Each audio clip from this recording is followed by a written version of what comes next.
C'est avec un très grand plaisir, bonjour à toutes et à tous, que notre think tank ressources tient ici à l'UNESCO à Paris son premier webinaire 2022 dans le cadre de la deuxième conférence internationale aux mégalopoles et changement global. Alors avant de vous présenter notre thématique, le choix de notre thématique et nos panélistes, quelques mots très brefs sur notre réseau. Notre think tank a été créé en 2004 et c'est d'abord, je dois reconnaître avant tout, une formidable aventure humaine qui rassemble des personnalités d'horizons très diverses, des universitaires, des représentants d'ONG, des politiques, des institutionnels, dirigeants du secteur privé, mais aussi du secteur de la santé, des fonds d'investissement et même de fondations. Nous avons tous en fait cette conviction de l'importance première que doit être accordée aux services essentiels et à leur accès comme une véritable source de développement humain.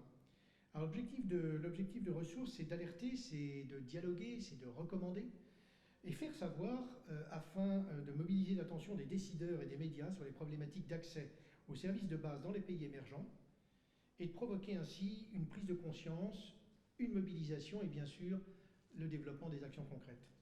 Notre thème aujourd'hui, eau et risques en zone périurbaine d'Afrique et du Moyen-Orient, enjeux et solutions, va être abordé sous différents angles par nos panélistes que je vais maintenant vous présenter très brièvement. À commencer par Martine Villerbe, membre de ressources, vous êtes ingénieur de formation, ponts et chaussées, et Normal Sup de Lyon, vous êtes aussi agrégé de mathématiques et docteur S sciences. Vous avez une expérience trentenaire au sein du premier groupe de services à l'environnement en France, où vous avez, après plusieurs responsabilités de recherche, dirigé les opérations du groupe pour l'Afrique et le Moyen-Orient. En outre, vous avez été, depuis toujours, au cœur des sujets d'innovation et de business model inclusif. Aujourd'hui, vous accompagnez les dirigeants dans leur évolution de carrière au sein d'une structure que vous avez rejointe il y a 2 ans. Bonjour Martine et merci d'être avec nous.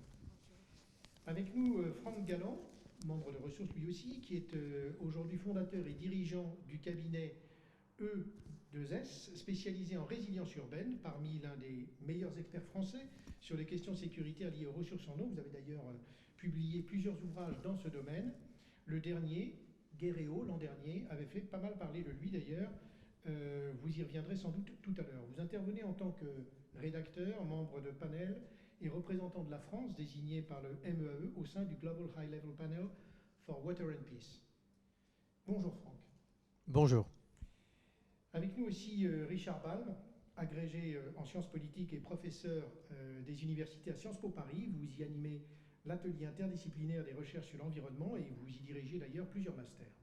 Vous avez enseigné à l'université de Columbia à New York, mais aussi à Hong Kong et à l'université de Tsinghua à Pékin. Au CESE, vous avez été nommé comme personnalité associée pendant plusieurs années et membre élu du conseil de l'Institut d'études politiques de Paris.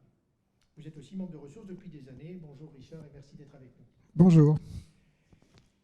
Alors aujourd'hui, nous avons choisi ce thème, eau et risques en Afrique et au Moyen-Orient. C'est un sujet qui est plus que jamais d'actualité face aux tensions et aux crises profondes qui traversent ces régions. À la fois les conséquences de l'instabilité politique qui s'est développée au long des dernières années, mais aussi de l'impact du changement climatique. Nous allons avoir l'occasion d'y revenir. Avant de vous adresser ces questions, je pense qu'il faut que je vous fasse sans doute quelques mots d'introduction sur notre thème. Ces quelques mots d'introduction vont se résumer en fait au positionnement de la question de l'eau, qui est à la fois une question sociale, environnementale bien évidemment, sanitaire, technique, économique, mais aussi, et en particulier au Moyen-Orient, géopolitique. Aujourd'hui, 33 pays, dont la moitié au Moyen-Orient, sont confrontés à un stress extrême et dans les 20 prochaines années, ce nombre ne fera que croître. Sur les 17 pays les plus touchés par ce stress hydrique dans le monde, 11 se trouvent aujourd'hui dans la région Middle East, North Africa. Alors, nous allons essayer maintenant de pouvoir essayer de répondre à différentes questions. Je vais aborder nos panélistes sur les thèmes de la continuité des services, sur les modalités de gouvernance, les solutions face aux risques aussi. Et puis, en réponse à quelques questions, il y aura ensuite un échange avec les différents participants. Voilà, que je rejoins maintenant. Bien, nous allons peut-être commencer par une question, j'allais dire, d'ordre général à l'ensemble des panélistes. Soyez tout à fait libres, évidemment, de prendre la parole les uns ou les autres.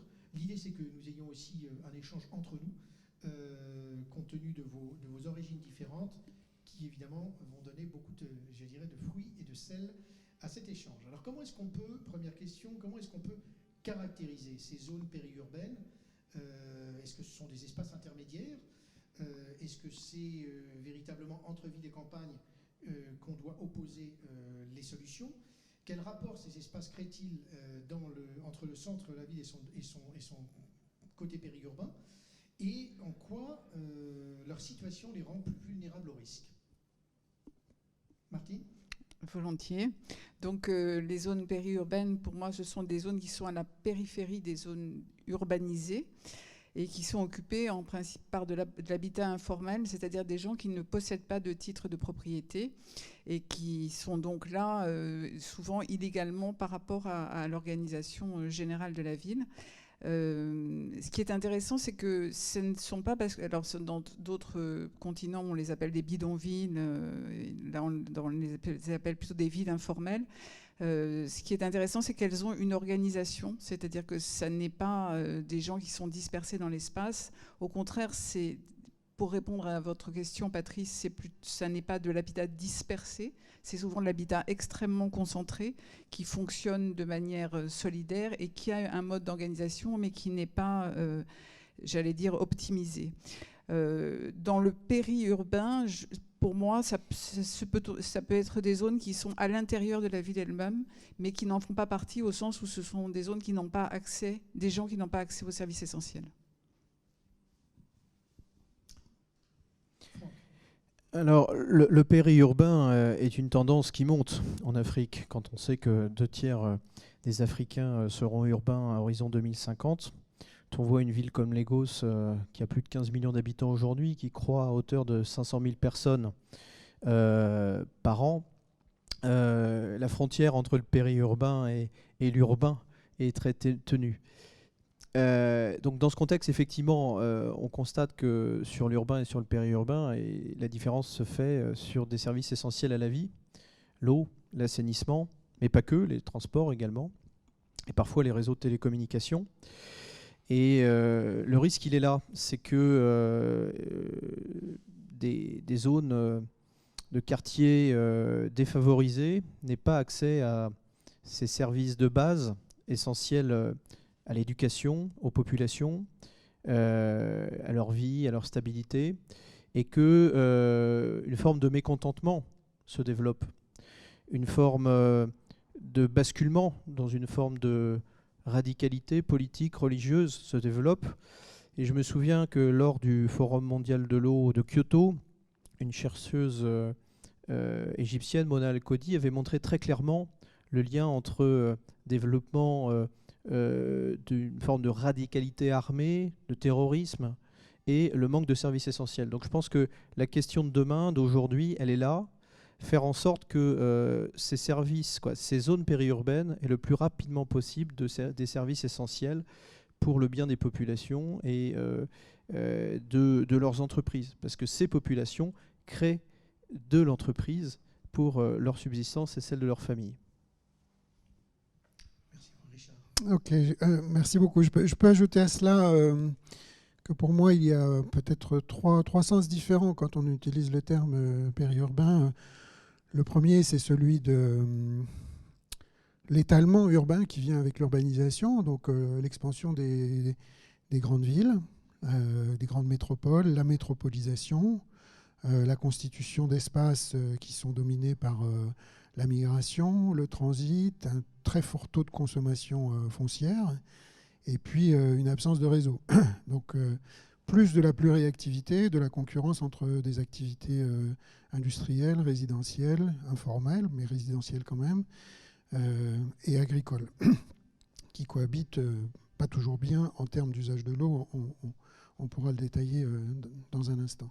Donc il y a cet aspect-là du périurbain qui est lié à l'urbanisation galopante de l'Afrique en particulier. Mais il y a un autre aspect du périurbain qui est l'urbanisation de la campagne, où on voit, c'est pas que l'étalement périphérique des villes les plus centrales, c'est aussi des cantons urbains, des communes urbaines qui reçoivent de la migration, qui se développent et qui se développent sous forme très périurbaine. C'est-à-dire que ce sont des communes qui autrefois étaient rurales, qui ont des éléments de centralité, mais où sont juxtaposés tous les éléments de cette pluriactivité, avec peu de services, peu de réseaux et beaucoup de concurrence dans l'accès à l'eau notamment. Donc c'est un modèle un peu de bourgade généralisée, si vous voulez, de bourgade informelle avec peu d'éléments de centralité et qui pose un problème. Puis le troisième niveau, donc qui est lié à celui-ci en fait, hein, c'est que le périurbain, c'est aussi un modèle de développement urbain. Le plus grand espace périurbain, aujourd'hui je pense que ce n'est plus le plus grand, mais le modèle périurbain par excellence, c'est probablement Los Angeles. On peut dire aussi que la France s'est urbanisée sur un mode périurbain à l'échelle nationale pendant les 50 dernières années. Et que ce qui guette les pays africains, c'est ça, c'est ce modèle-là. Et on sait qu'il est très consommateur en énergie, en eau, en déplacement. Donc tous les risques qui viennent avec cette structure périurbaine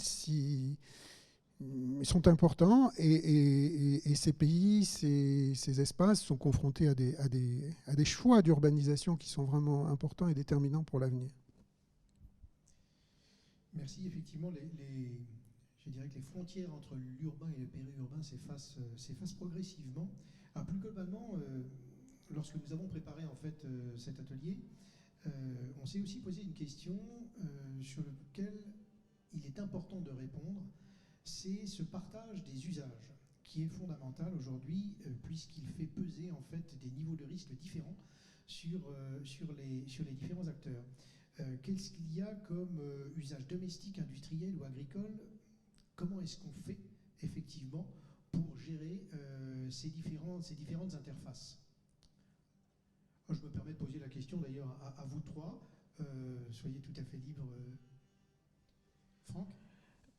On s'aperçoit qu'en Afrique, au Moyen-Orient ou ailleurs, on a de plus en plus malheureusement de conflits d'usage. On parle de conflits transfrontaliers pour certaines tensions régionales, de conflits régionaux, mais de conflits d'usage.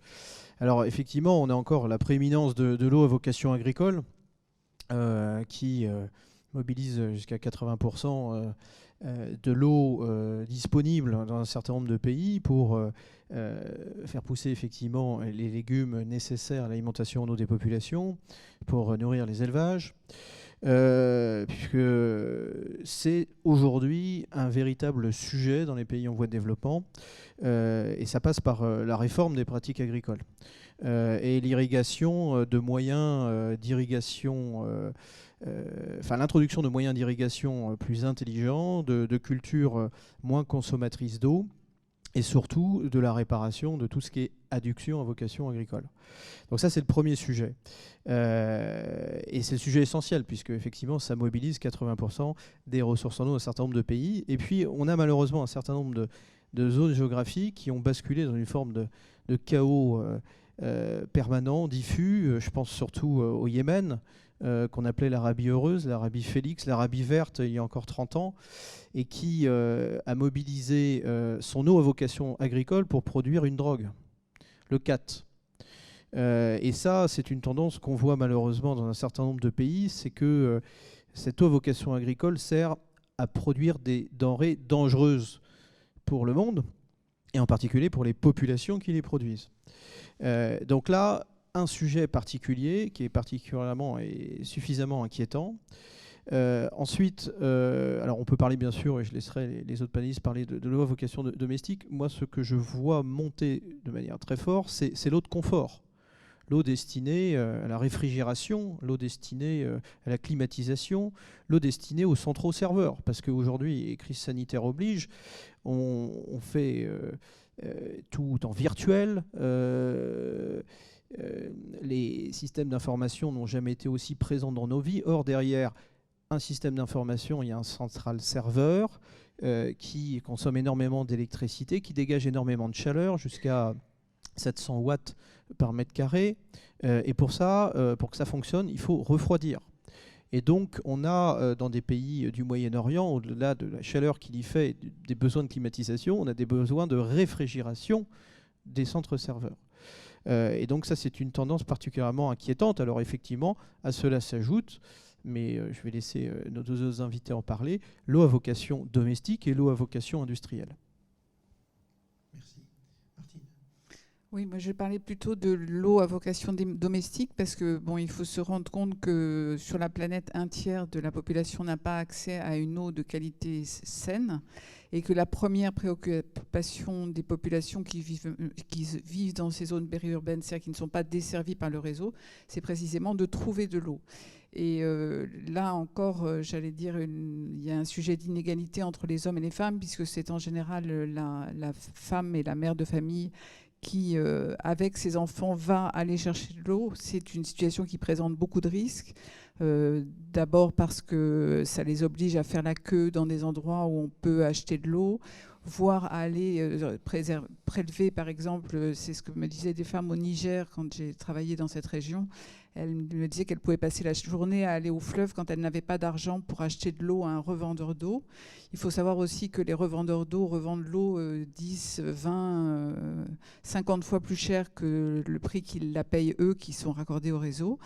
Et donc, il y a vraiment ce besoin essentiel au niveau des usages domestiques qui, s'il est résolu par un accès à ce service à l'eau, va libérer à la fois les femmes, les enfants. Je rappelle qu'il y a 445 millions de journées d'école perdues par an parce que les enfants ne vont pas à l'école, soit parce qu'ils vont chercher de l'eau, soit aussi parce qu'il n'y a pas d'assainissement dans ces zones-là. Et donc, les filles ou les enfants peuvent ne pas aller à l'école.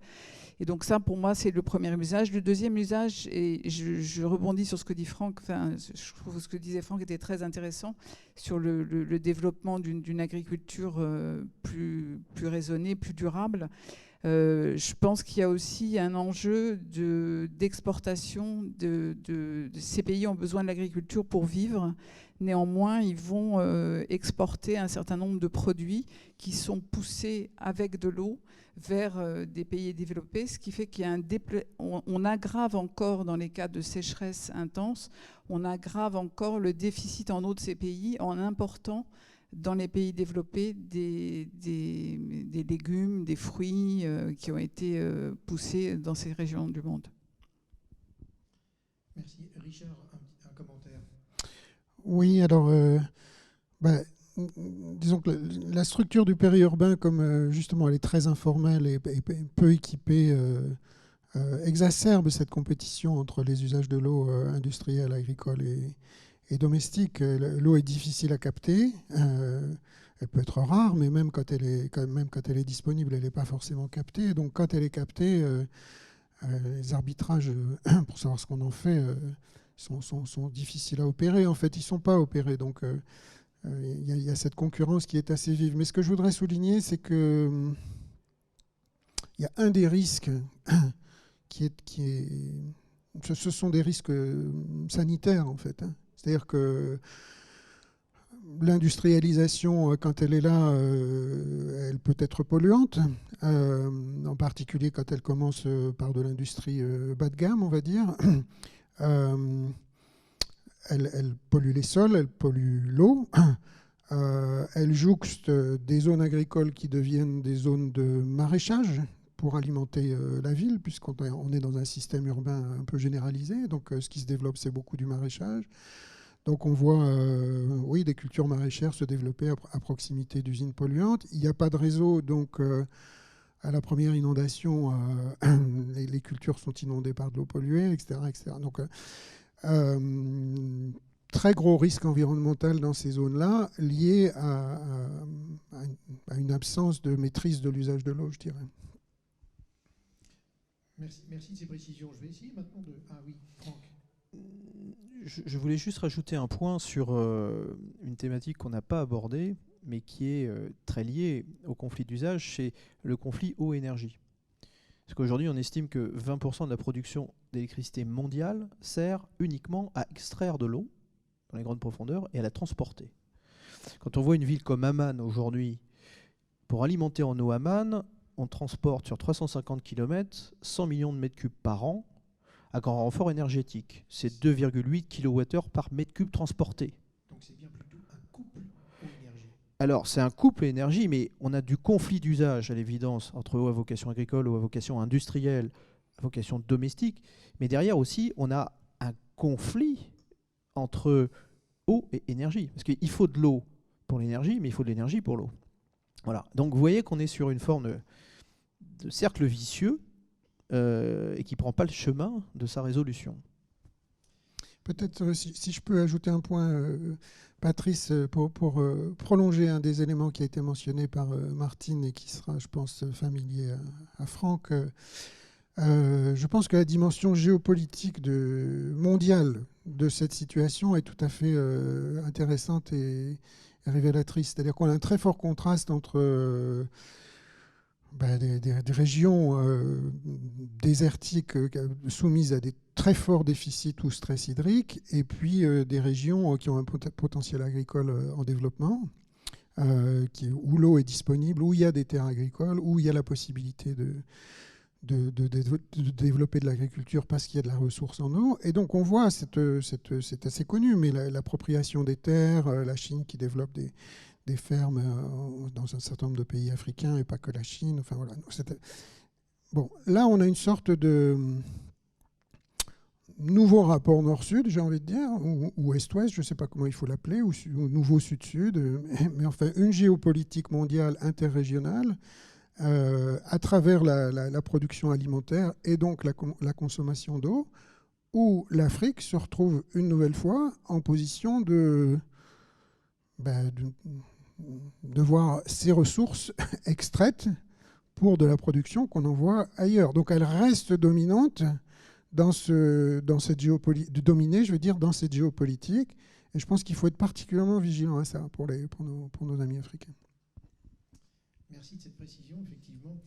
On va revenir avec Franck sur votre domaine d'expertise, mais aussi, j'allais dire, votre expérience illustrée de cas, le cas échéant, bien sûr. Comment est-ce que vous considérez que la gestion de l'eau a dérivé en termes de crise dans ces différentes régions du monde? Et l'Afrique n'est pas la même chose que d'ailleurs que le Moyen-Orient. Alors, il y a déjà les crises d'origine climatique, il ne faut pas se le cacher. J'ai été personnellement déçu que le Conseil de sécurité des Nations Unies, le 13 décembre dernier, n'ait pas voulu reconnaître le changement climatique comme facteur d'instabilité sécuritaire. Il s'en est fallu de peu, malheureusement un veto de la Russie, une abstention de la Chine et puis un vote contre de l'Inde, qui a préféré effectivement rappeler que les problématiques de changement climatique s'inscrivaient plutôt dans la Convention cadre du climat des Nations Unies.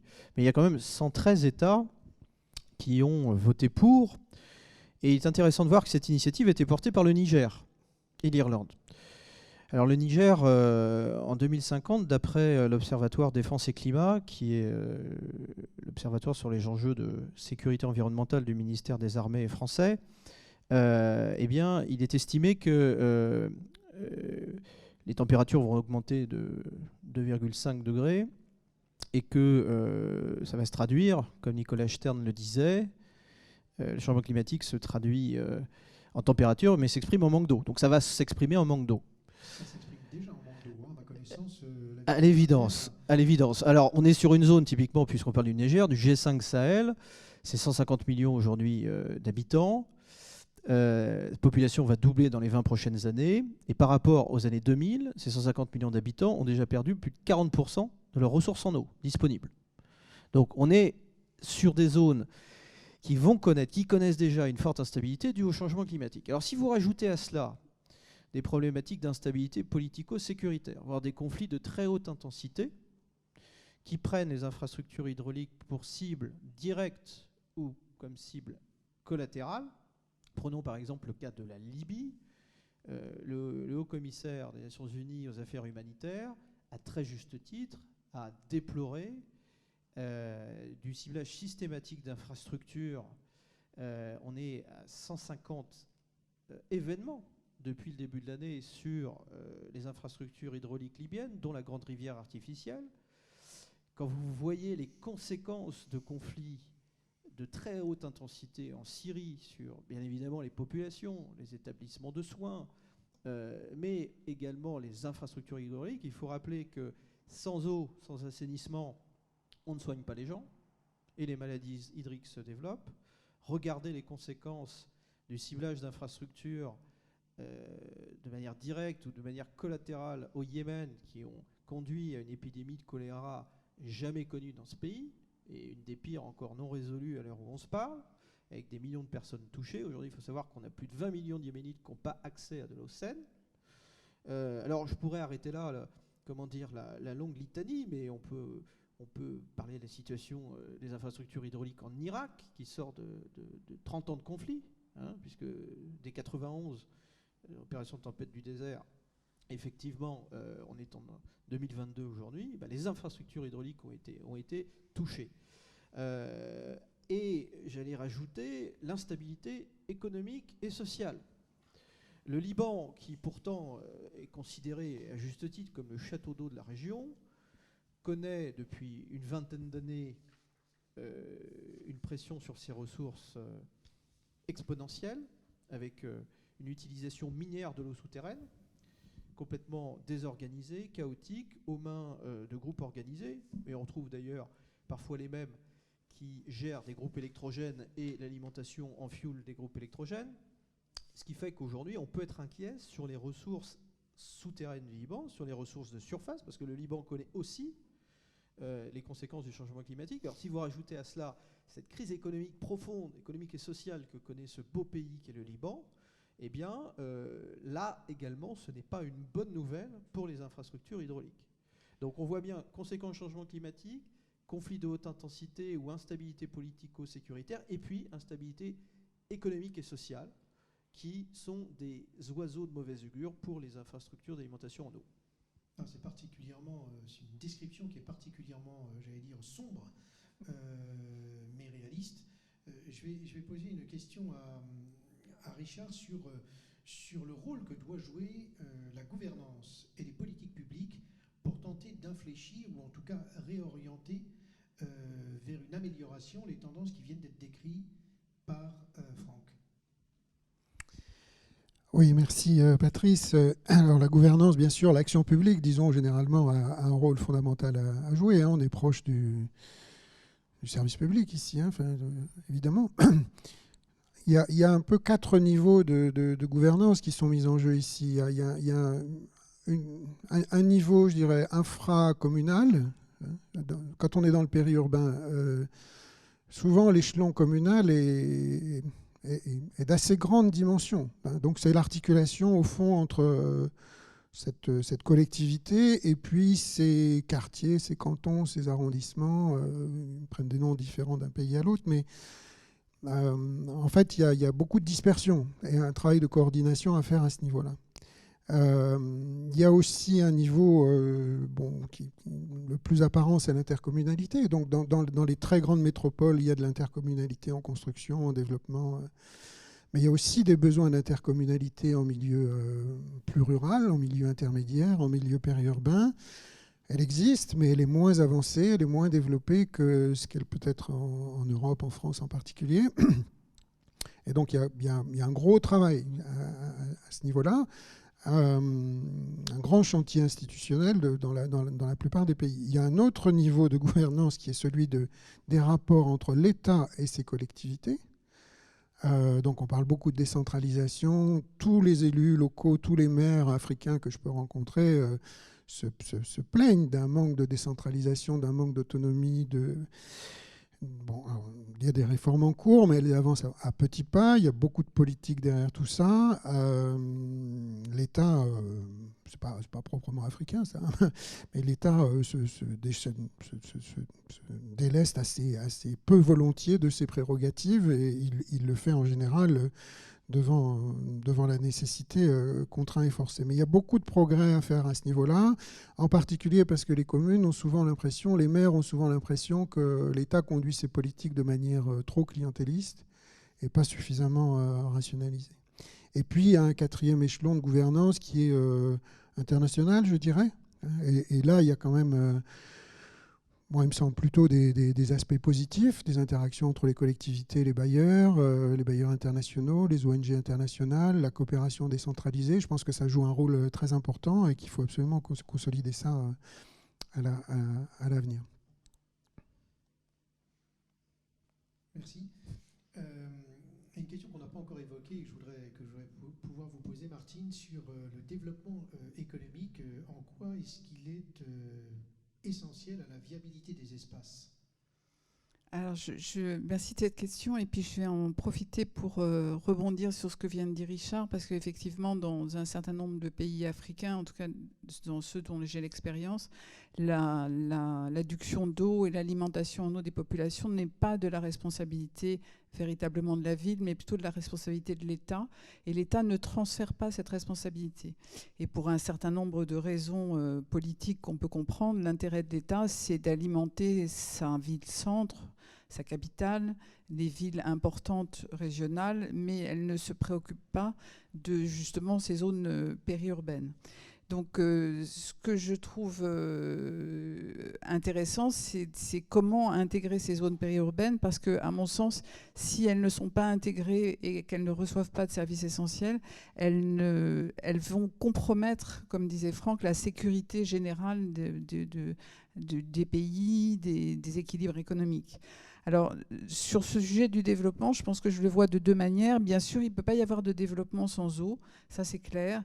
Nous avons quand je travaillais chez Veolia, nous avons développé l'adduction d'eau dans un certain nombre de régions du périphérique de Niamey, la capitale du Niger. Et j'ai discuté avec des femmes qui m'ont dit, à partir du moment où on a eu de l'eau chez nous, à notre domicile, on a pu développer une activité professionnelle, pas perdre de temps pour aller chercher de l'eau. Et donc, c'est clair que ça permet un développement même artisanal. Pour ce qui est du développement industriel, c'est clair que la majorité des industries consomment de l'eau. Donc, s'il n'y a pas d'eau, il n'y a pas d'industrie qui peut se développer, et on en reste, j'allais dire, à des activités de base. Mais je voudrais prendre aussi le problème dans l'autre sens et rappeler que dans les objectifs du développement durable, l'objectif 17, c'est les partenariats pour la réalisation des objectifs. Et les entreprises mondiales sont particulièrement partie prenante de cet objectif numéro 17, puisque les entreprises privées internationales ont la volonté de se développer sur le continent africain, parce que maintenant ils se sont développés dans tous les pays, j'allais dire plutôt riches, les pays du Nord. L'Eldorado, c'est celui des pays du Sud. Et j'allais dire que ce qui est intéressant, c'est de concevoir des solutions particulières pour ces zones. Alors pourquoi particulières ? Parce qu'effectivement, les habitants n'ont pas tout à fait forcément les mêmes caractéristiques que les habitants qui, eux, sont desservis en eau. Alors il ne faut pas croire que les gens n'ont pas d'eau, puisqu'on ne survit pas plus de 3 jours sans avoir de l'eau. Donc ils se débrouillent, ils ont déjà des organisations locales. Et donc, je trouverais particulièrement intéressant de regarder de près comment, au travers de la culture, puisque on parle de l'Afrique en général et du Moyen-Orient en général, mais c'est une grande multiplicité de cultures différentes, comment les gens gèrent ce problème de l'eau et les aider à se développer et à développer une alimentation en eau, développer un service public d'eau et un service public d'assainissement, puisque comme Franck le relevait de manière tout à fait juste, s'il y a de l'eau mais qu'il n'y a pas d'assainissement, il y a vraiment un énorme danger pour la santé publique.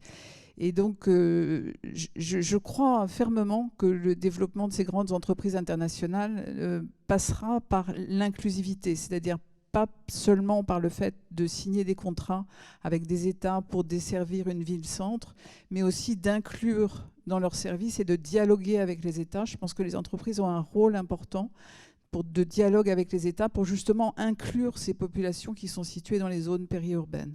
Et là, il y a beaucoup, je pense, d'innovation et il y a certains pays qui l'ont déjà fait. Avait de mémoire inclus effectivement des zones non structurées périurbaines dans le Nord, à Tanger par exemple, dans le cadre de contrats de délégation de services. Donc il y a certains pays qui l'ont fait, mais vous avez raison, effectivement, ça n'est pas du tout général. Oui, je dirais que le Maroc est un très bon exemple, parce que c'est un pays qui est très différent, j'allais dire, du reste de l'Afrique, et qui a la volonté d'ailleurs d'aider les autres pays africains à se développer. Et effectivement, ils ont eu une politique, comme vous le dites, qui était tout à fait remarquable d'alimentation des zones périurbaines. Oui, Franck, vous vouliez faire un commentaire aussi. Oui, je voulais rebondir sur les questions de gouvernance. Je crois beaucoup à la gouvernance transfrontalière. Le plus bel exemple en la matière, c'est l'organisation de mise en valeur du fleuve Sénégal, avec du financement de la gestion partagée de données, d'infrastructures hydrauliques, essentielles à la vie des populations et au secteur économique, notamment l'agriculture. Il est intéressant de voir aussi que la seule survivance des accords d'Oslo qui ont valu à Shimon Peres, Yasser Arafat et Yitzhak Rabin un prix Nobel de la paix, c'est le traité sur le Jourdain. Je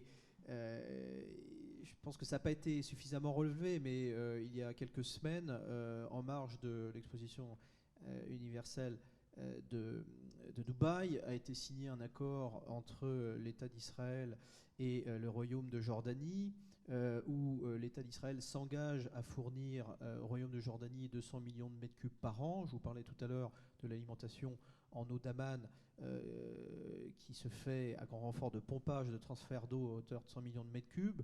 Et en échange de quoi, la Jordanie va construire des fermes solaires pour fournir de l'électricité à l'État d'Israël.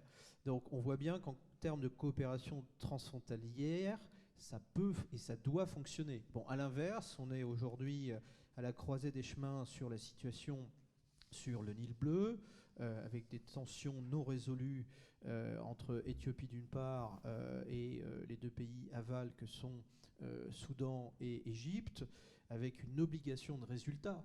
Ce n'est pas une obligation de moyens qu'on doit mettre sur le sujet, c'est une obligation de résultat, parce que si les choses se passent mal, je crains malheureusement qu'on aille vers un conflit diplomatique très fort, voire des tensions politico-militaires.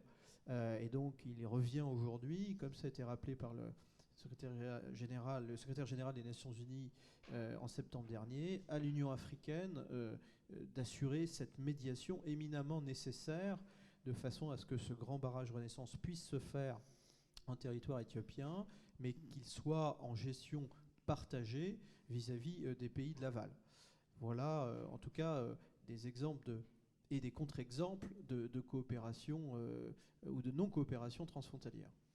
Donc c'est le poids de la géopolitique qui est évidemment mis en avant de façon extrêmement importante, et la coopération d'ailleurs entre les États, c'est bien ça. Exactement. Cette nécessaire coopération dans l'intérêt commun. Alors je voudrais, avant de passer à l'autre question que je souhaiterais vous adresser à tous, préciser quelque chose, Franck. Le titre de l'ouvrage que vous avez rédigé l'an dernier, qui s'appelle Guerre et eau, est-ce que vous sentez une progression, une accélération effectivement des tensions qui mèneraient potentiellement à de véritables conflits? Sachant qu'historiquement, effectivement, des pays aussi opposés que l'Inde et le Pakistan ont réussi à trouver des solutions qui respectent et l'un et l'autre dans leur souveraineté. Oui, vous faites bien de préciser qu'effectivement, en 1960, des Pakistan signe le traité de l'Indus et que depuis plus de 60 ans, ce modus operandi continue de fonctionner tant bien que mal, cas un cas, confère l'occupation, le fait que la région du Jammu et Cachemire a été reprise sous contrôle complet des autorités de Delhi il y a 2 étés de cela, inquiétant le Pakistan voisin. Alors, les tensions transfrontalières liées à l'eau, on a parlé de la situation entre Égypte, Soudan d'une part et Éthiopie d'autre part, malheureusement existent. Si on sort du cadre Afrique-Moyen-Orient, aujourd'hui il est une zone de tension qui inquiète la communauté internationale, c'est ce qui se passe en Ukraine, entre Russie et Ukraine à propos du Donbass, mais typiquement l'intervention russe en Crimée a posé des problèmes d'eau, puisque pour alimenter en eau la Crimée, aujourd'hui encore, il faut que cette eau brute vienne d'Ukraine. Et que, effectivement, les unités militaires russes se sont rendus compte que qui tient le haut tient le bas. Et aujourd'hui, sur l'alimentation en eau de la Crimée, le pays hydro-dominant, si je puis dire, c'est l'Ukraine. D'où des problématiques d'autonomie, d'autosuffisance stratégique que recherche la Russie en Ukraine, y compris en ayant recours typiquement au dessalement. Donc on est sur des zones de tension. Je crois, vous à moi, que l'eau ne sera pas cause de conflit, mais sera facteur d'exacerbation d'autres tensions. Ce sera sans doute la goutte d'eau qui fera déborder le vase, pour reprendre cette expression populaire. Mais on arrive quand même dans un certain nombre de zones géographiques un peu à la croisée des chemins, dans le sens où dans cette grande diagonale de la soif qui part de Tanger, qui traverse l'Afrique du Nord, le proche Moyen-Orient, la péninsule indienne et qui va jusqu'au nord-est de la Chine, on est à des niveaux très très inquiétants de stress hydrique et donc une forme, malheureusement, je le crains, d'accélération de l'histoire, parce que quand il n'y a plus d'eau à cause d'une utilisation effectivement non raisonnée minière des eaux souterraines, à cause des conséquences du changement climatique, eh bien on arrive à des tensions d'usage, des tensions régionales. Regardez ce qui s'est passé en Inde il y a 2 étés de cela, avec des villes de 5-6 millions d'habitants qui ont manqué d'eau, et bien des populations qui se sont révoltées. Regardez la situation actuelle de l'Iran. L'Iran, en 1979, avait un déficit de 100 millions de mètres cubes par an entre les ressources en eau disponibles et la consommation. Aujourd'hui, à l'heure où on se parle, c'était multiplié par 90, c'est 9 milliards. Et vous avez, il y a encore quelques semaines, quelques jours, des manifestations à Ispahan, dans d'autres villes iraniennes.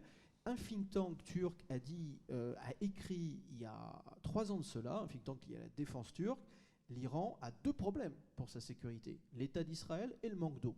Ben, je pense que malheureusement, ce think tank voit juste, puisque la rareté de la ressource en eau peut créer de très très importantes déstabilisations politiques des régimes en place et des tensions régionales, voire des tensions transfrontalières. Et pour revenir sur le continent africain, ce qui se passe aujourd'hui en Afrique du Sud à Cape Town, qui n'est toujours pas résolu, les crises redémarrent effectivement à nouveau, sans que de grandes solutions n'aient été mises en œuvre. J'ai essayé justement de vous reposer collectivement un peu cette question importante, c'est comment est-ce qu'on peut protéger et renforcer les ressources et les systèmes en eau dans ces territoires. Est-ce qu'il y a des solutions? Est-ce que vous avez des cas concrets que vous pouvez nous exposer sur le renforcement et la protection de ces ressources?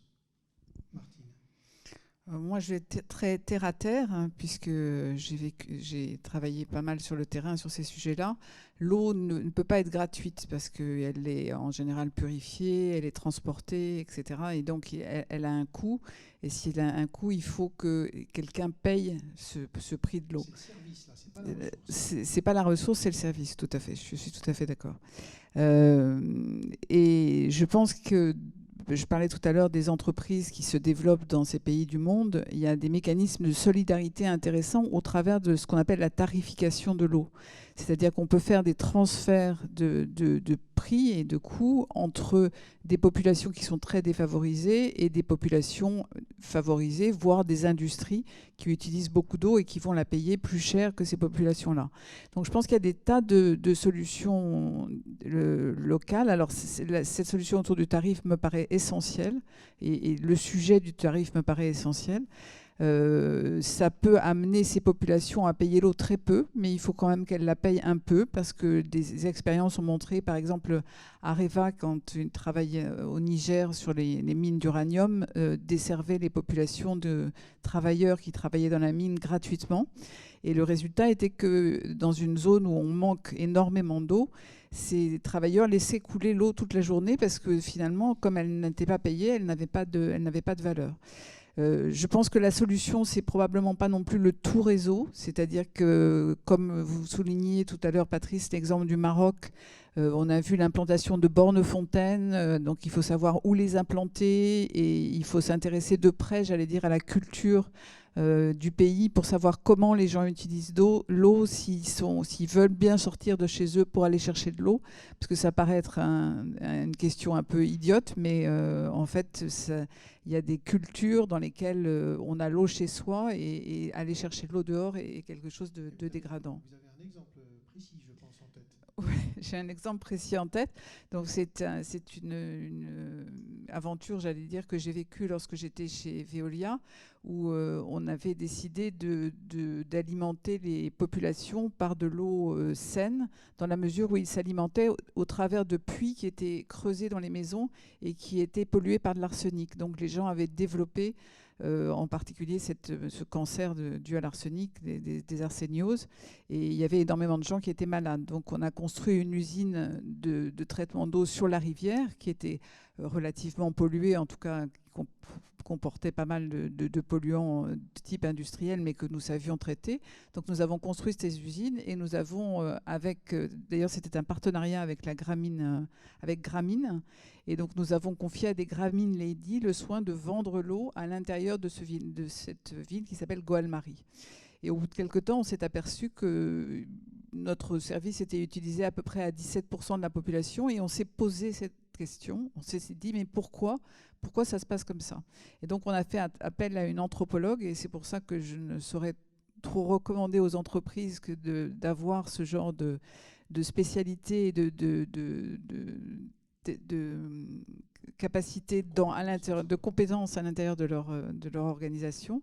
On s'est rendu compte que sortir de chez soi pour acheter de l'eau, c'est dégradant. C'est-à-dire que les familles les plus riches continuaient à s'empoisonner avec leur puits personnel parce qu'ils ne voulaient pas sortir dehors acheter de l'eau. La deuxième chose, c'est que les gens qui étaient malades d'arséniose, qui n'étaient pas nécessairement très riches, mais qui avaient déjà des incidences visibles sur leur peau de l'effet de l'arsenic, en ont acheté et bu pendant une quinzaine de jours. Ils n'ont pas vu progresser leur état, évidemment, puisque ce sont des maladies relativement longues. Et donc, ils ont recommencé à boire l'eau des puits. Et la troisième raison, c'est que ça peut paraître idiot, mais l'eau que nous produisions, nous, avait un mauvais goût, entre guillemets, parce que quand on produit de l'eau potable, on met du chlore pour la désinfecter et maintenir sa qualité. Et les gens préféraient l'eau des puits, parce que l'arsenic n'a pas de goût, donc l'eau des puits n'avait pas de goût, alors que l'eau qu'on produisait, nous, avait du goût. Donc je pense que je cite cet exemple parce que je voudrais insister sur ce qui peut être l'inclusivité à travers des grandes entreprises, c'est-à-dire la compréhension véritablement locale de la culture et de ce qui se passe. Merci. Un commentaire, Richard? Oui, non, en écoutant Martine, je pensais à une publication récente d'un de mes très bons collègues, Jean-Pierre Olivier de Sardan, qui est un anthropologue du développement que vous connaissez peut-être. Jean-Pierre vient de publier un très bel ouvrage qui s'appelle « La revanche des contextes ». Donc, c'est un appel à la fois à la pensée anthropologique et à l'intégration de ces questions sur ces sujets-là. Mais je voudrais dire aussi que, oui, bien sûr, pour protéger la ressource, c'est très systémique, hein, les problèmes de gestion de l'eau dans ces espaces-là. En milieu périurbain, peut-être plus qu'ailleurs, parce qu'on est dans des espaces où la gouvernance est mal articulée, au fond. Hein, donc, dans des espaces qui sont intermédiaires aussi sur le plan de la gouvernance, j'ai envie de dire. Hein. Mais il y a beaucoup de... Moi, j'entends des exemples de... Comment dirais-je ? Bon, à mon avis, beaucoup de choses viendront des progrès que les collectivités africaines pourront opérer dans le suivi de la mise en œuvre des politiques. Parce que dans la planification, dans la programmation, elle me semble assez bien équipée. C'est effectivement une question que je voulais vous poser. Tu voulais qu'on vienne là-dessus. Cette gouvernance dans la gestion des services.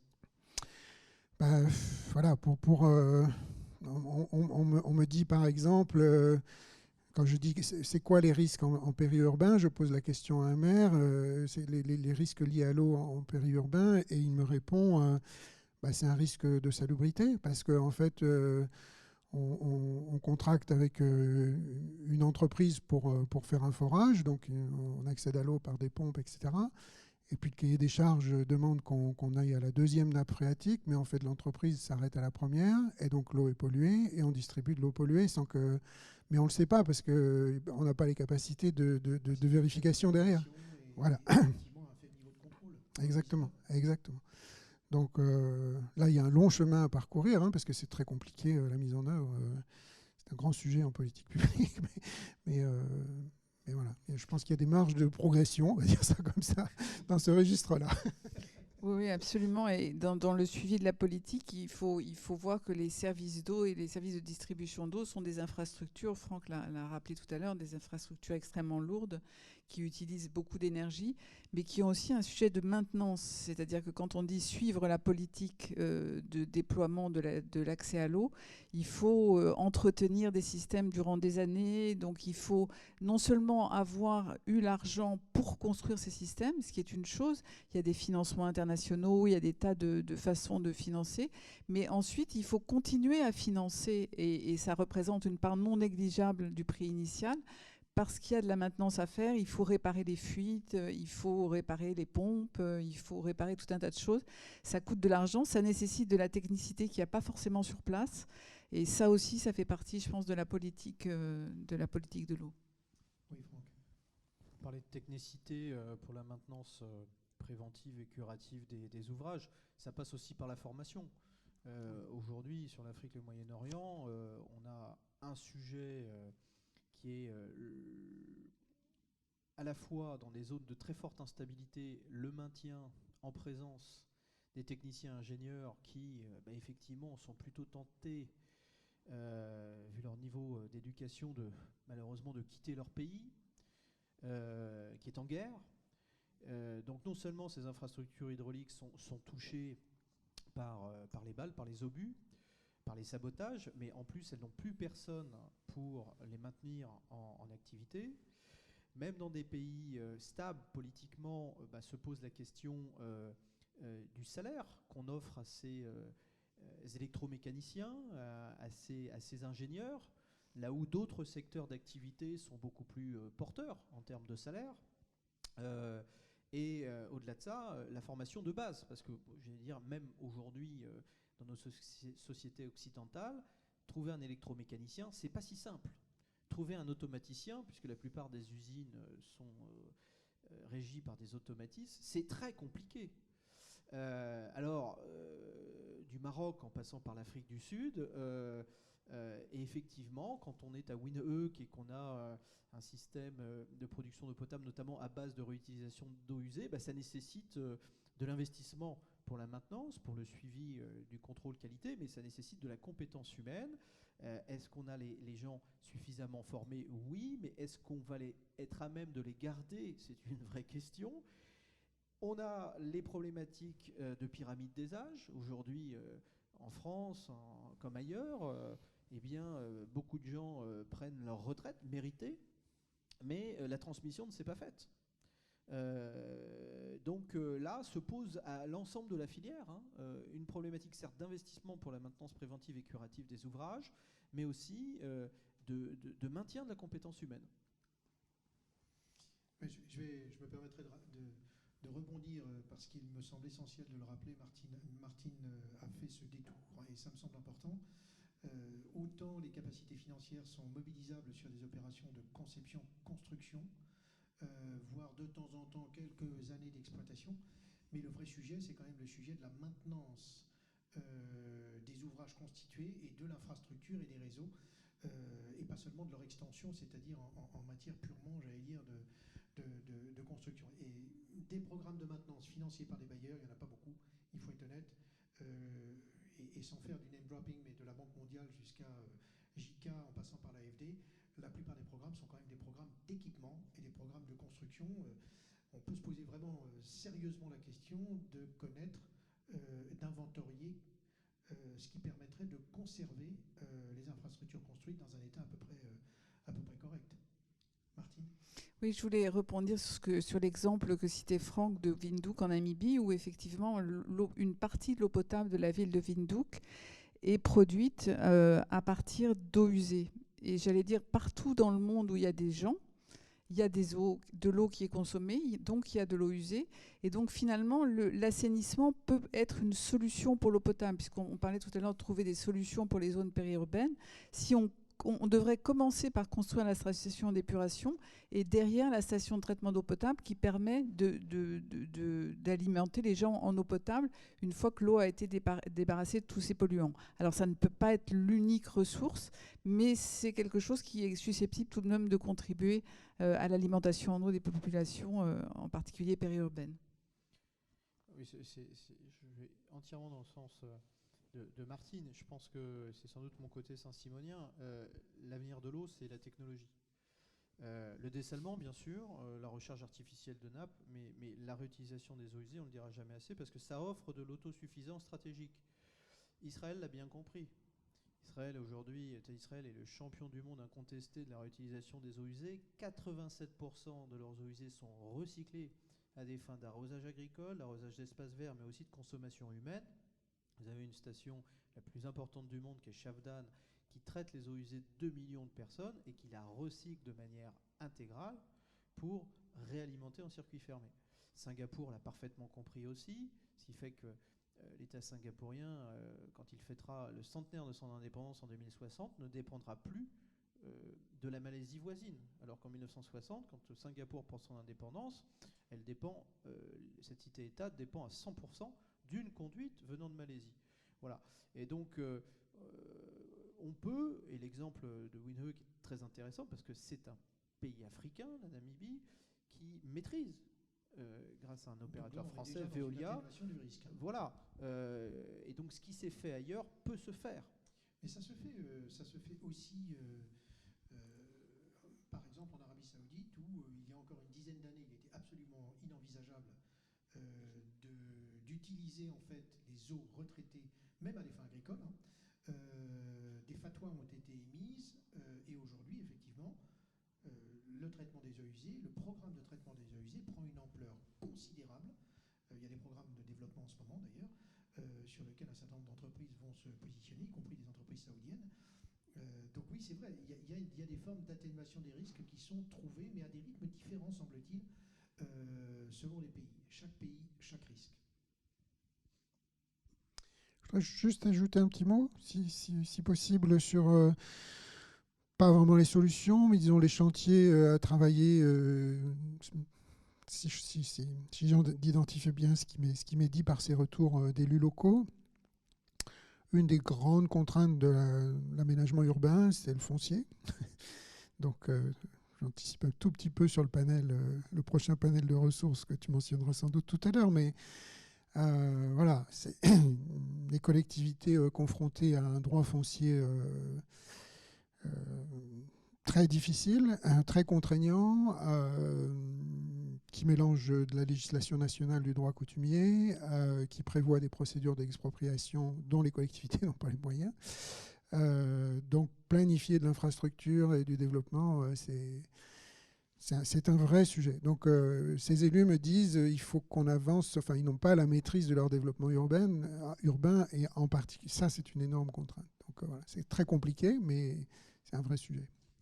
Oui, c'est vrai. Je pense que tu as tout à fait raison, Richard. Ils n'ont pas la maîtrise de ce développement urbain et il ne faut pas croire qu'à un moment donné, ils vont la rattraper. C'est-à-dire qu'il faut faire malgré ce développement périurbain qui est anarchique et qui nous paraît absolument invraisemblable. Il faut faire avec. Parce qu'on ne peut pas courir derrière ce développement urbain qui, comme le rappelait Franck au début de la conférence, est colossal et se fait à une rapidité très impressionnante, par exemple à Lagos.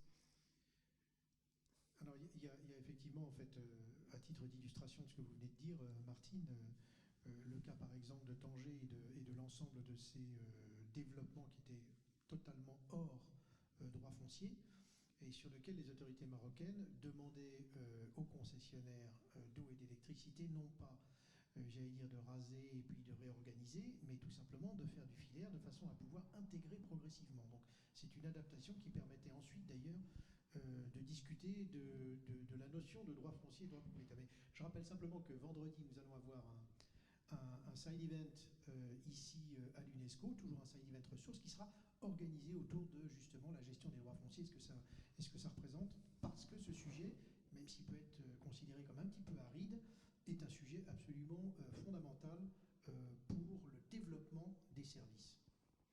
Oui, et puis on a parlé beaucoup de sécheresse et de manque d'eau, on n'a pas parlé d'inondation. Et effectivement, il y a des pays, en particulier en Afrique, tous ceux qui sont sur la bande où il pleut énormément, quand il y a de l'habitat informel qui est construit sans fondation, sans droit de propriété bien sûr, quand il y a des inondations, c'est une catastrophe parce que ça entraîne des maisons, ça entraîne des morts, c'est vraiment catastrophique.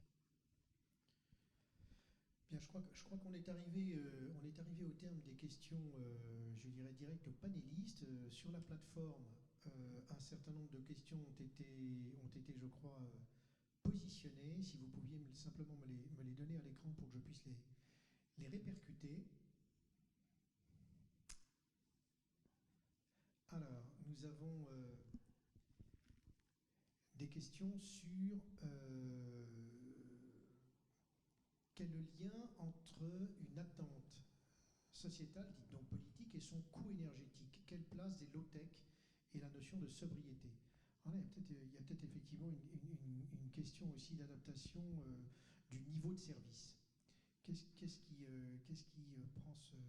prendrait cette question? Alors, je veux bien risquer sur la partie, sur une technologie dont on n'a pas tellement parlé, qui est pourtant une technologie stratégique et essentielle pour les pays du Moyen-Orient, c'est le dessalement. Voilà, typiquement une attente sociétale, voire politique. On a besoin du dessalement pour l'économie du pays, pour les populations. Mais c'est quoi le coût du dessalement?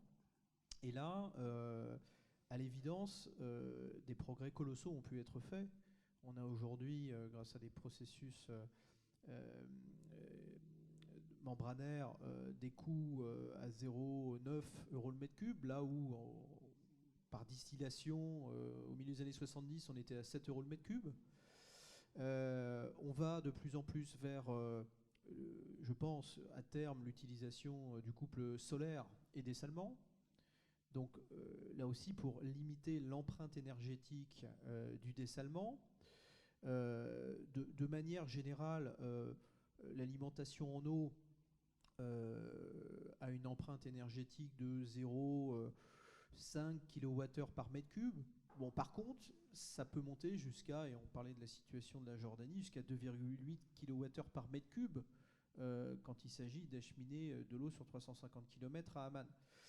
Donc le problème, il est bien là, c'est comment limiter le coût énergétique par la technologie et notamment l'intégration du solaire et du nucléaire décentralisé demain, puisqu'on parle de plus en plus de petites unités nucléaires, et c'est sans doute tant mieux, même s'il faut bien évidemment contrôler son usage et le flécher uniquement à vocation civile, mais je crois beaucoup à l'avenir de ce couple nucléaire décentralisé avec typiquement le dessalement ou la réutilisation des eaux usées. Et puis derrière, il y a l'efficience effectivement de l'énergie consommée pour produire de l'eau dessalée, pour produire de l'eau issue de surface ou des grandes profondeurs. Et là, derrière ces usines qui font parfois vieillottes d'extérieur, eh bien, on a de la mécanique, on a de la technologie, on a de la maintenance, on en parlait tout à l'heure, et son importance est éminemment forte et sera demain encore plus grandissante. Donc voilà, si je pouvais apporter un début de réponse à cette question pertinente. Moi, je vais répondre à la deuxième partie de la question, qui est quelle place pour les low-tech et pour la sobriété. Je pense qu'il y a une place, effectivement, pour ces deux choses. En ce qui concerne la sobriété, par exemple, moi, j'ai fait l'expérience du déploiement de compteurs prépayés pour des populations particulièrement pauvres qui n'arrivent pas à gérer, en fait, leur consommation d'eau. Et donc, avec des systèmes, il y a des petites entreprises qui se sont développées avec des technologies relativement simples et disponibles en Afrique, de façon à ce que les gens puissent, grâce à leur téléphone, prépayer l'eau. Mais cette notion de sobriété, c'est une notion importante et qu'on devra s'appliquer aussi dans un grand nombre de pays développés. C'est-à-dire qu'on ne peut pas rêver que toute la planète ait la consommation d'eau d'un Américain moyen. Donc ça, c'est la réalité. Et je pense que la low-tech, mais aussi la tech tout court, est en développement dans beaucoup de centres en Afrique. Et je pense qu'elle peut jouer un rôle très intéressant dans cette notion d'accès à l'eau.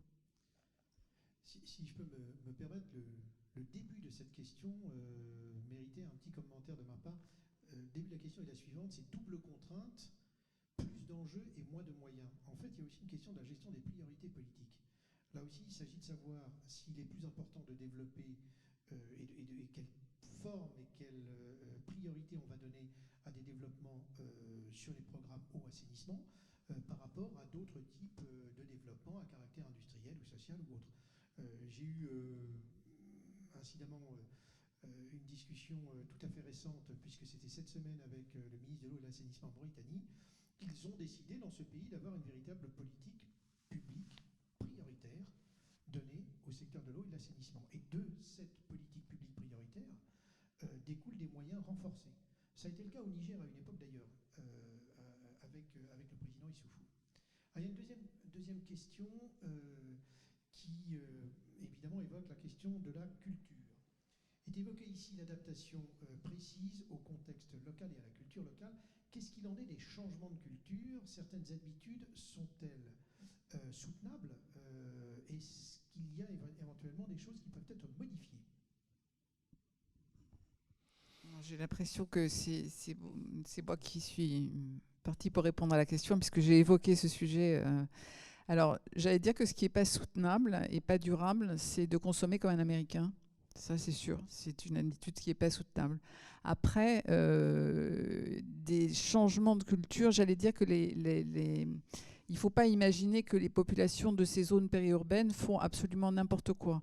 Elles font au mieux pour aussi préserver leur santé, leur sécurité, mais on ne peut pas aller contre leur culture. C'est-à-dire que, pour revenir très brièvement à l'exemple que je citais tout à l'heure de Goalmari au Bangladesh, je pense que la solution était mauvaise parce que c'était une solution importée de nos pays développés vers une culture qui n'est pas du tout la nôtre, et finalement, avec les meilleures intentions du monde, on n'a pas atteint les objectifs. Et c'est dans ce sens que je dis que c'est très important de prendre en compte la culture locale, mais ça peut être une culture d'éducation. Et en ce sens, votre question est tout à fait pertinente, c'est-à-dire qu'il faut éduquer les populations à comprendre qu'ils peuvent s'empoisonner avec de l'eau, qui n'est pas potable, et que donc la nécessité d'avoir de l'eau potable est importante, que aussi on peut les éduquer à l'économie d'eau. Ça fait référence à la question précédente sur la sobriété, mais ça, je pense qu'effectivement, il faut faire changer des habitudes, mais on ne peut pas changer la culture. Oui, Richard, vous vouliez donner un éclairage? Non, juste un petit commentaire pour... je pense que c'est important qu'on ait à l'esprit que les cultures sont jamais permanentes et figées. Elles sont toujours en évolution. Donc les gens sont tout à fait capables de changement, d'adaptation. C'est plutôt, je crois, les leçons de l'expérience que nous livrait Martine, c'est plutôt qu'un système socio-technique comme un accès à l'eau ou une centrale énergétique ou une usine ou une entreprise,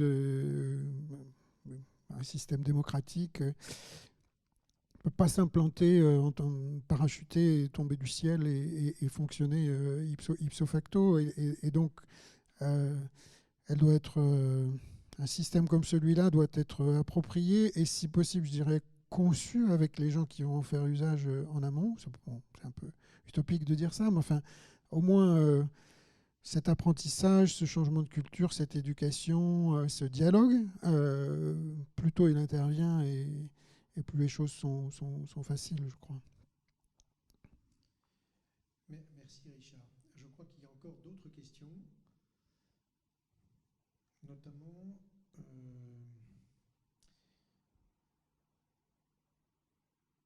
alors, une autre question, non? Oui, il y a d'autres questions dans le chat, je crois. Ah oui. Voilà. Alors, une autre question qui a été sur la notion d'atteinte des services. C'est-à-dire, comment est-ce qu'à partir d'une organisation urbaine fermée, on peut atteindre aujourd'hui des zones périurbaines qui se développent de façon très importante et pas toujours de façon contrôlée? Quelles sont les méthodes? On a toujours été sur des systèmes assez centralisés. Est-ce qu'il y a des méthodes aujourd'hui qui sont des méthodes plus modulaires, plus mini-grid, par exemple dans l'énergie, mais est-ce que dans l'eau ça existe?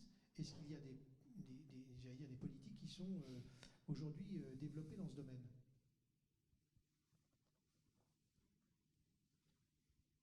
Martine, est-ce que vous avez une idée de cette question? Oui, alors il y a plusieurs expérimentations qui ont été tentées pour ces zones périurbaines. Il y a une association, par exemple, qui s'appelle Eau et Vie, qui mène des projets extrêmement intéressants où ils se connectent au réseau principal du distributeur d'eau et ils vont aller distribuer l'eau maison par maison à l'intérieur justement de ces infrastructures périurbaines avec tout un dialogue avec les habitants,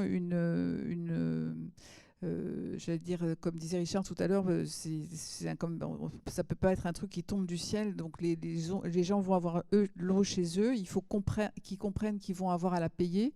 Mais ça, en général, ils y sont déjà assez sensibilisés parce qu'ils achètent de l'eau à des revendeurs d'eau et ils l'achètent, comme je le disais tout à l'heure, très cher. Et donc avec une récupération du coût de l'eau journalière. C'est-à-dire que pour donner un point de comparaison, en France, on est facturé 2 fois par an de l'eau et on la paye au bout de 2 fois par an. En Afrique, c'est pas possible, c'est-à-dire que les gens ont des besoins en eau et ils ne savent pas contrôler leur budget qui est en général extrêmement faible. Et donc, Eau et Vie met en place un système de récupération des coûts de l'eau tous les jours dans toutes les habitations, ce qui va aussi contribuer à développer du travail. C'est-à-dire qu'il y a des gens de ces zones périurbaines qui vont rentrer dans cette organisation et qui vont être gérés par elle et salariés pour justement distribuer de l'eau. Donc ça, je trouvais que c'était une expérience très intéressante. Il y a une autre, il y a la solution des compteurs prépayés aussi, dont je parlais tout à l'heure. Et il y a des associations comme 1001 Fontaines, Vernier Hydro, qui est une entreprise qui installe, alors là c'est plutôt en zone rurale, mais on pourrait imaginer aussi de le faire en zone périurbaine, qui installe des pompes et par rapport au problème de la maintenance que nous abordions tout à l'heure, ce sont des pompes manuelles, enfin plus exactement des pompes qui fonctionnent avec le pied. Ce qui fait qu'il n'y a pas de moteur, il n'y a pas de pompe et ce sont des installations qui tombent beaucoup moins en panne. Et puis elles font une petite formation auprès des habitants pour utiliser ces installations. Là, ce sont des modalités différentes d'alimentation en eau et on a vu se développer probablement beaucoup plus vite des solutions d'électricité dans ces zones périurbaines avec des petits panneaux solaires en location qui permettent d'alimenter quelques lampes. Mais on trouve aussi beaucoup de solutions maintenant de type de containerisation, d'unités de potabilisation qui n'existaient pas il y a encore une quinzaine d'années puisqu'on était toujours sur des systèmes très centralisés avec de l'eau sous pression en réseau. Là, on est sur des systèmes qui sont plus modulaires. Ça vient d'ailleurs évidemment du secteur de l'énergie à l'origine. Et je pense que... alors, une question ici sur les politiques environnementales. Est-ce que, quelles sont les politiques environnementales mises en place dans les zones de forte stress hydrique, si elles existent d'ailleurs, et sont-elles difficiles à implémenter? Est-ce que Franck, vous avez quelques exemples? Alors, je ne sais pas ce qu'il y a derrière le sujet de politique environnementale. On pourrait parler de tendances, par exemple, comme celle des Émirats arabes unis de faire pleuvoir à travers l'ensemencement de nuages. D'autres politiques environnementales qui visent dans des pays qui sont éminemment dépendants du dessalement à avoir des stockages stratégiques, puisque le dessalement, quand tout va bien, ça fonctionne, mais en cas de pollution de l'eau de mer, pour des raisons accidentelles, voire intentionnelles, eh bien, on a des incidences très fortes sur le dessalement, ce qui explique que, par exemple, l'État du Qatar, qui a le premier PIB par habitant de la planète devant le Liechtenstein, qui dépend à 99% du dessalement pour son alimentation en eau, eh bien, est en train de construire les plus grands réservoirs issus de la main de l'homme. Ça fera 10 millions de mètres cubes de stockage stratégique pour pouvoir passer de 3 jours à 6 jours de réserve. Voilà. C'est pour moi, comment dire, ces politiques environnementales, mais qui ne sont même pas des politiques environnementales, c'est des politiques aujourd'hui de souveraineté. Vous avez parlé en introduction du fait que l'eau était devenue un sujet géopolitique, après avoir été un sujet social, économique. Non, l'eau devient clairement un sujet sécuritaire. un sujet de défense et de sécurité dans certaines zones, très inquiètes, premièrement par leur environnement, ensuite par les progrès des nouvelles technologies. Aujourd'hui, la menace cyber est une réalité. On voit qu'en pleine crise sanitaire, des hôpitaux sont touchés et sont désorganisés par des ransomware, des malwares, des dénis de service.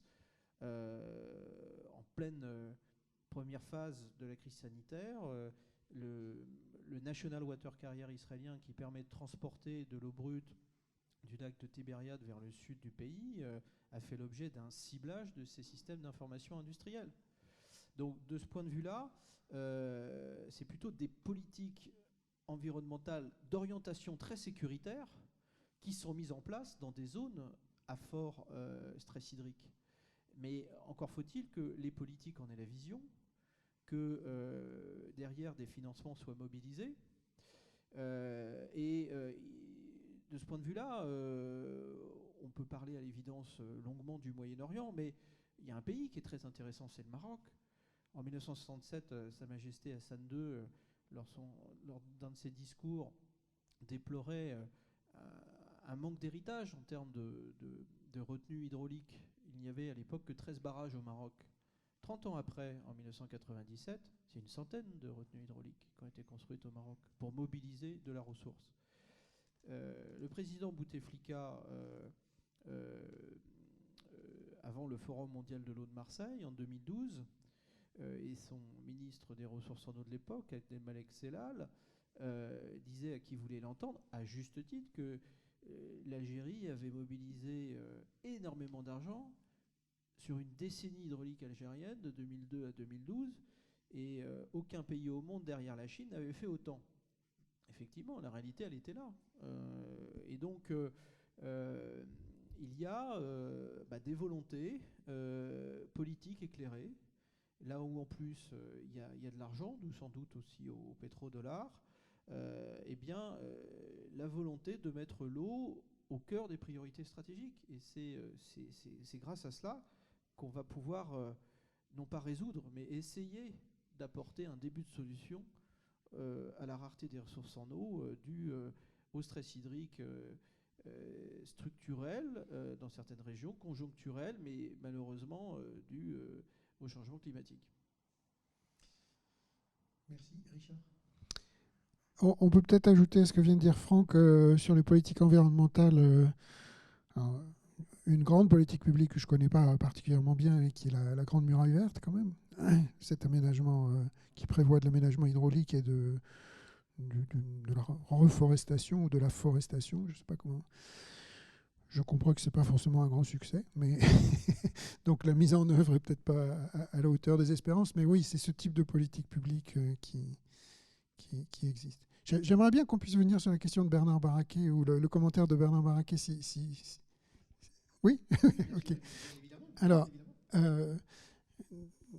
Bernard nous dit pour autant qu'on ne réduira pas la grave fragmentation sociale qui prévaut dans les mégapoles et aussi dans les pays du Sud global, on ne pourra pas avoir des services en eau à l'occidental.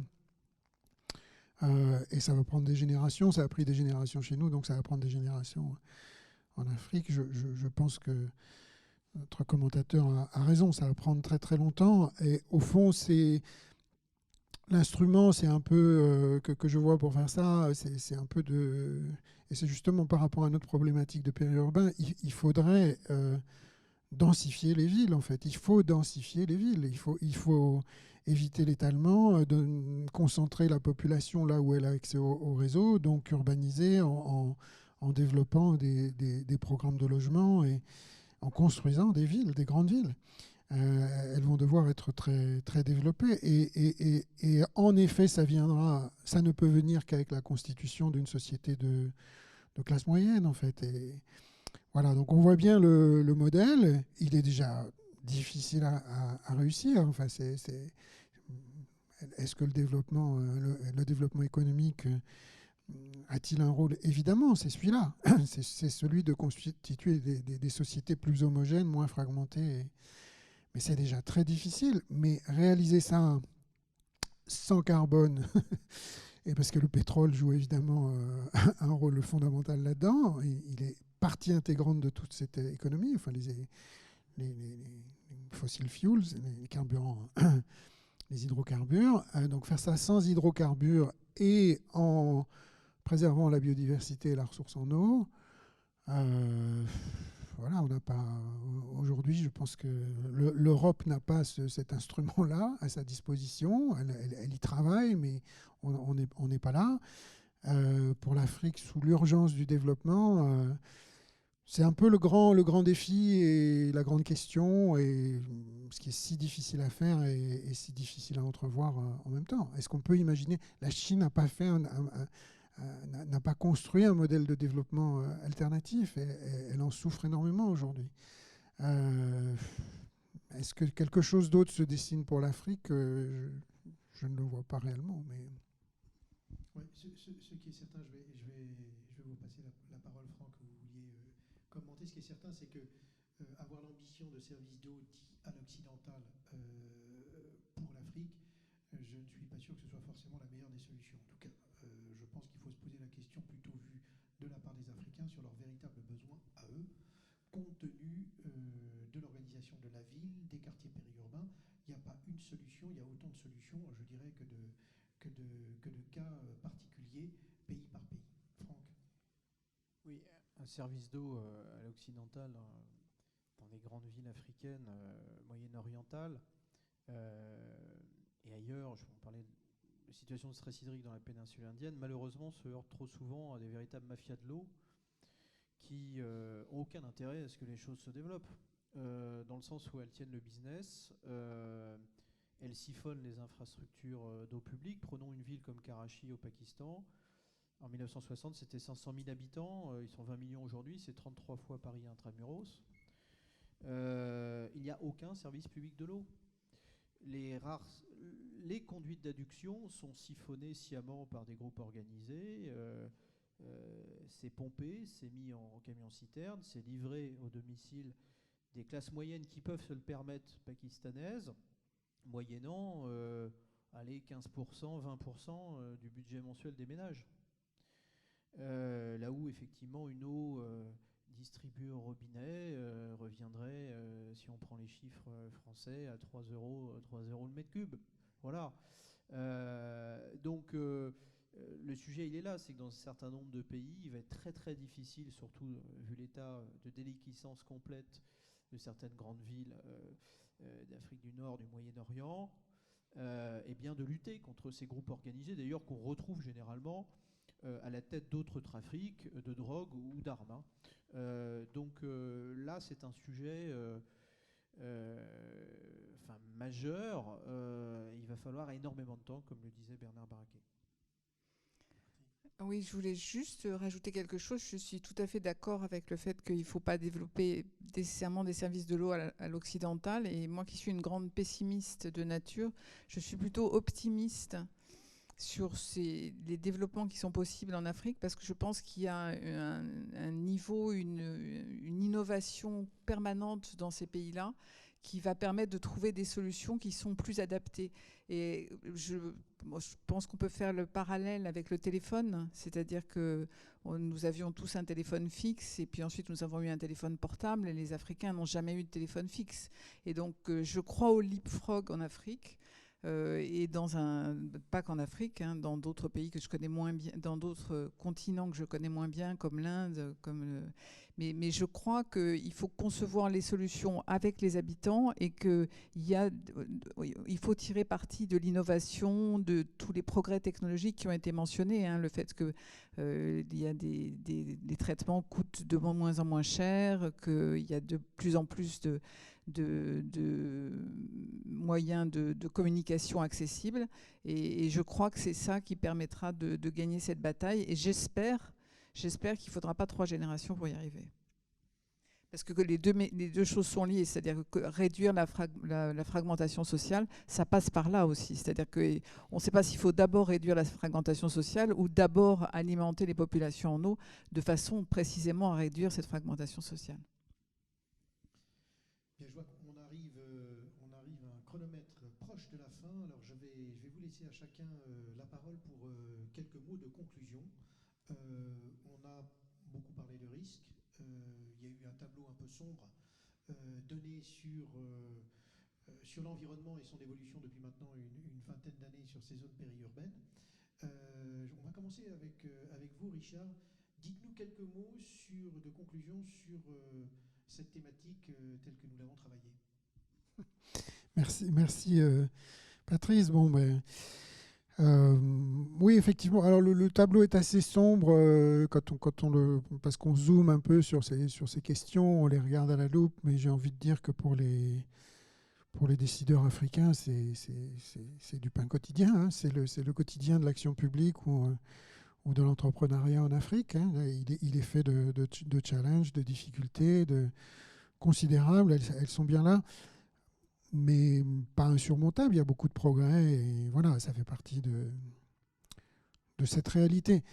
Simplement, oui, c'est quand même vrai que la dimension, quand on parle d'eau, la dimension environnementale est forcément très, très présente. On touche à l'agriculture, à la production alimentaire, à la souveraineté alimentaire, à la biodiversité, à l'hygiène, donc beaucoup, beaucoup de choses, à la santé environnementale.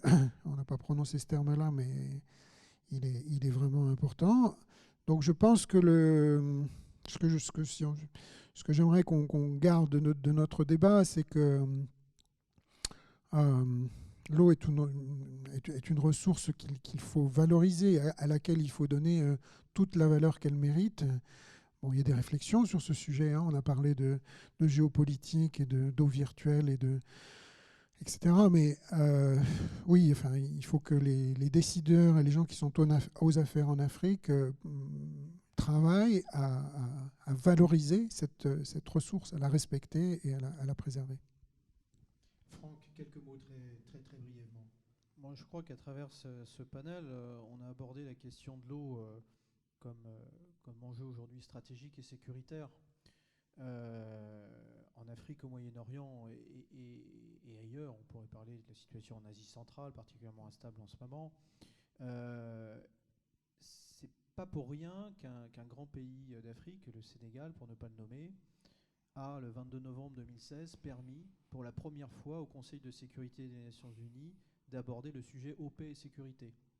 Le Sénégal présidait le Conseil de sécurité et a souhaité mettre à l'honneur cette thématique. 59 chefs d'État et de gouvernement représentés et effectivement des travaux très riches. C'est pas pour rien que le Conseil de sécurité des Nations Unies est systématiquement maintenant saisi par l'Égypte sur la question du barrage en Éthiopie, et ça sera de plus en plus souvent le cas. On trouve aussi des organisations de dialogue stratégique régionales, comme l'Organisation de coopération de Shanghai, qui s'impliquent sur les questions à la fois de rareté de la ressource dans les pays d'Asie centrale, et pas que, parce que la Chine a aussi un gros problème de rareté de la ressource, et aussi sur des sujets de pollution, puisque la pollution, elle est transfrontalière. Donc voilà, le grand enseignement de ce soir, c'est d'avoir abordé l'eau sous ce volet sécuritaire, et ça sera, à mon sens, de plus en plus souvent le cas. Martine. Oui, moi pour conclure toujours sur une note optimiste, je pense que le développement du digital en Afrique permettra de faire beaucoup de progrès, sans doute. Je crois aussi quand même que les problèmes de régulation, les problèmes de gouvernance, de gouvernement sont extrêmement importants dans ces sujets-là. Et quand on parle de l'Afrique en général, on a tort parce qu'effectivement, les gouvernements se comportent de manière très différente. D'ailleurs, il y a des pays qui sont en guerre dans lesquels il n'y a plus du tout de gestion de l'eau. Mais j'ai l'impression que l'Afrique peut, dans ce domaine et dans d'autres, faire ce leapfrog. Et je reviendrai pour conclure sur l'objectif du développement durable 17. C'est l'objet de partenariat, donc tout le monde doit s'y mettre. Et quand on pense par exemple qu'il y a énormément de richesses et de flux financiers en Afrique qui transitent pour créer des sociétés qui sont rentables, etc., ça veut dire que l'eau, sans être un business, c'est pas du tout ce que je veux mentionner, mais comment on peut intéresser ces gens-là à investir dans des entreprises d'eau qui sont viables et rentables et donc qui vont valoriser leur capital. Eh bien, écoutez, merci à tous. Ces questions d'investissement, ces questions de rentabilité, on pourra les traiter, en tout cas, lors d'un prochain webinaire. Je vous donne en tout cas rendez-vous vendredi pour ceux qui pourront nous rejoindre, où nous traiterons des droits fonciers, toujours ici, à l'UNESCO. Merci encore et je vous souhaite une bonne soirée. Merci. Merci, bonne soirée. Bonsoir.